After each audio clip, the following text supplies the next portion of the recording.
Syederalun kapal motor penumpang Teluk Sinabang mengisi rute penyeberangan Sinabang menuju Calang, Aceh Jaya. Rute penyeberangan itu selama ini dilayani oleh kapal feri Aceh Hebat 1.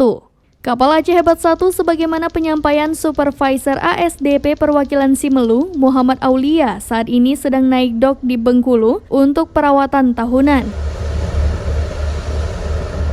Posisi kapal Aceh Hebat 1 saat ini baru sampai di Bengkulu dan diperkirakan membutuhkan waktu kurang lebih 1 bulan dalam perawatan. Setelah sampai masa perawatan, kapal akan kembali ke Simelu dan melayani rute penyeberangan Sinabang Calang.